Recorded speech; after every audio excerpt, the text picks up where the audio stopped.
बहुत समय पहले पहाड़ियों से घिरे एक छोटे से गांव का नाम सोनपुर था। गांव के किनारे एक बेहद खूबसूरत बाग था। उस बाग में हर मौसम में रंग बिरंगे फूल खिले रहते थे, लेकिन उस खूबसूरत बाग के पीछे मौजूद एक पुरानी गुफा ने पूरे गांव को डर के साए में रखा हुआ था। रात होते ही उस गुफा के अंदर से किसी भारी और डरावनी आवाज की गूंज सुनाई देती थी। कोई है, मुझे यहाँ से बाहर निकालो। आवाज सुनते ही गांव वाले अपने घरों के दरवाजे बंद कर लेते थे। किसी में भी गुफा के पास जाने की हिम्मत नहीं थी। भाई, कल मैं बाग के पास गया था। वहां फिर वही डरावनी आवाज सुनाई दी। तू वहां गया ही क्यों था? सब कहते हैं कि उस गुफा के अंदर कोई भयानक प्राणी कैद है, लेकिन किसी ने उसे देखा तो नहीं है। हो सकता है कि इसके पीछे कोई और राज हो। राज कुछ भी हो, तू आगे से वहां मत जाना। अपनी जान जोखिम में डालने की कोई जरूरत नहीं है। दोनों युवक वहां से चले गए, लेकिन उनकी बातें पास से गुजर रही गांव की एक लड़की ने सुन ली थी। उसका नाम काव्या था। काव्या बचपन से ही रहस्यों को जानने में बहुत रुचि रखती थी। अगर वहाँ सच में कोई राक्षस है तो वो इतने सालों से सिर्फ आवाज़ें क्यों लगा रहा है? और अगर कोई इंसान कैद है तो उसकी मदद कौन करेगा? काव्या की जिज्ञासा दिन ब दिन बढ़ती गई। कुछ दिनों बाद गांव में एक दुखद घटना हुई। अरुण नाम का एक युवक गुफा का रहस्य जानने गया, लेकिन फिर वापस नहीं लौटा। शाम को उसका शव बाग के पास मिला। ये उसी गुफा वाले राक्षस का काम है। अब कोई भी उस बाग की तरफ नहीं जाएगा। इस घटना के बाद पूरे गांव में डर और बढ़ गया। उसी गांव में हरिदास नाम का एक फल व्यापारी रहता था।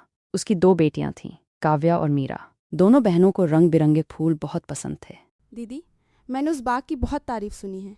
मैं एक बार वहां जाकर फूलों को करीब से देखना चाहती हूँ। मैं भी वहाँ जाना चाहती हूँ, लेकिन बाबूजी हमें हमेशा उस बाग से दूर रहने के लिए कहते हैं। कल बाबूजी शहर जा रहे हैं। हम थोड़ी देर के लिए बाग तक जाकर वापस आ जाएंगे। अगली सुबह हरिदास अपनी बेटियों को समझाकर शहर के लिए निकलने लगा। बेटियों, मेरा एक ज़रूरी काम है। मैं शाम तक लौटूंगा। तुम दोनों अपना ध्यान रखना। और हाँ, बाग में जाना तो ठीक है, लेकिन उस पुरानी गुफा की तरफ बिल्कुल मत जाना। वहां पहले भी एक लड़का अपनी जान गंवा चुका है।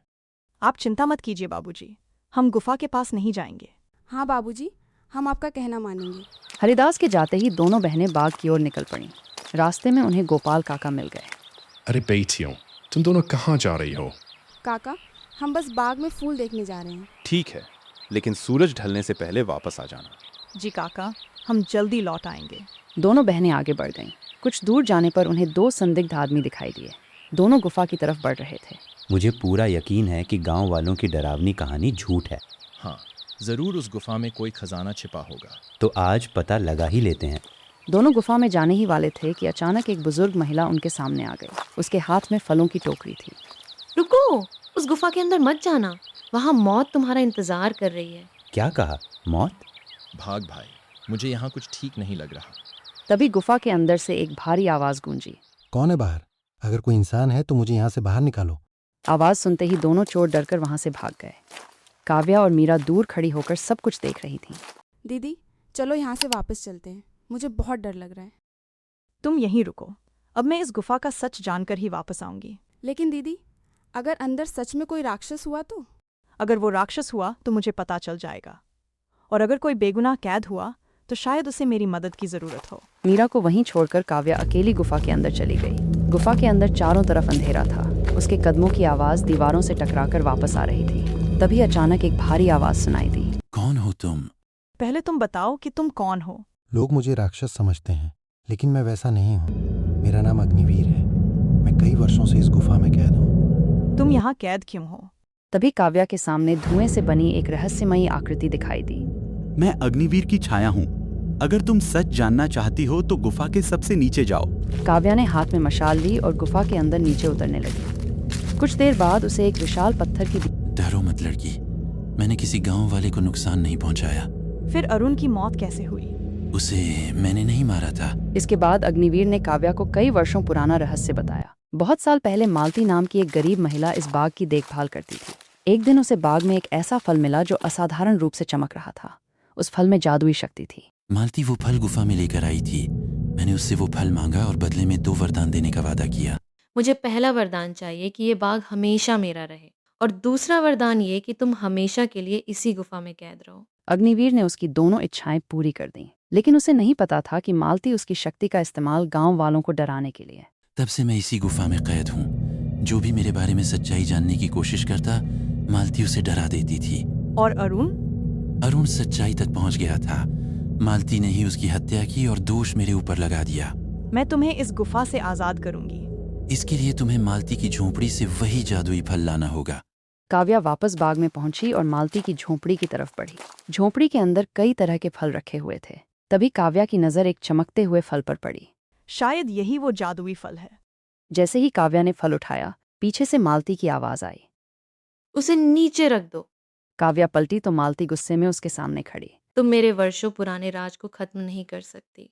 तुमने पूरे गांव को झूठ और डर में रखा है, अब तुम्हारा सच सबके सामने आएगा। मालती ने फल छीनने की कोशिश की। दोनों के बीच खींचतान होने लगी।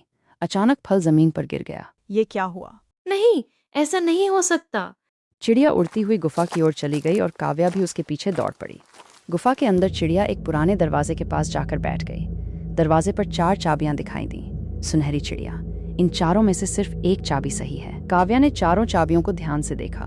3 चाबियां साधारण थीं, लेकिन एक सुनहरी चाबी पर बिल्कुल वही निशान बना था जो चिड़िया के पंख पर था। काव्या ने सुनहरी चाबी उठा ली। बाकी तीनों चाबियां अचानक गायब हो गईं। उसने चाबी ताले में लगाई। दरवाजा खुल गया। अंदर से तेज रोशनी निकली और अग्निवीर की कैद टूट गई। बहादुर काव्या, तुमने मुझे आजाद कर दिया। अब तुम्हें इस गुफा में कैद होकर नहीं रहना पड़ेगा। तुमने मेरी मदद की है, इसलिए मैं तुम्हारी एक इच्छा पूरी करना चाहता हूँ। मैं अपने लिए कुछ नहीं चाहती। फिर क्या चाहती हो? तुम्हारी इच्छा जरूर पूरी होगी। अग्निवीर ने अपना हाथ उठाया और पूरे बाग में सुनहरी रोशनी फैल गई। सभी फूल खिल उठे। गुफा का डर हमेशा के लिए खत्म हो गया। अग्निवीर प्रकाश में बदलकर वहां से चला गया। जब काव्या गुफा से बाहर आई तो उसका पिता हरिदास, उसकी बहन मीरा और गांव के कई लोग वहां खड़े थे। बेटी, तुम ठीक तो हो? दीदी, मैं तो बहुत डर गई थी। तुम इतनी देर तक अंदर क्या कर रही थी? अब डरने की कोई जरूरत नहीं है। गुफा का रहस्य हमेशा के लिए खत्म हो गया। काव्या ने गांव वालों को पूरी कहानी सुनाई। सबको पता चला कि अग्निवीर कोई हत्यारा नहीं था और अरुण की मौत के पीछे मालती का हाथ था। गांव वालों ने मालती को गांव से निकाल दिया और बाग को सभी के लिए खोल दिया। उस दिन के बाद सोनपुर का वह बाग गांव की सबसे खूबसूरत जगह बन गया। बच्चे वहां खेलने लगे, लोग फूलों की खुशबू लेने लगे और शाम को पूरा गांव उसी बाग में इकट्ठा होने लगा।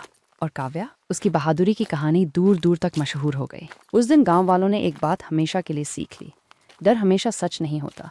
कभी कभी डर के पीछे छिपे सच को सामने लाने के लिए सिर्फ एक बहादुर इंसान की जरूरत होती है। ऐसी ही मजेदार और दिल छू लेने वाली कहानियों के लिए जुड़े रहिए बोबोटून के। वीडियो पसंद आया हो तो लाइक करें और बोबोटून को सब्सक्राइब जरूर करें। फिर मिलेंगे एक नई कहानी के साथ। धन्यवाद।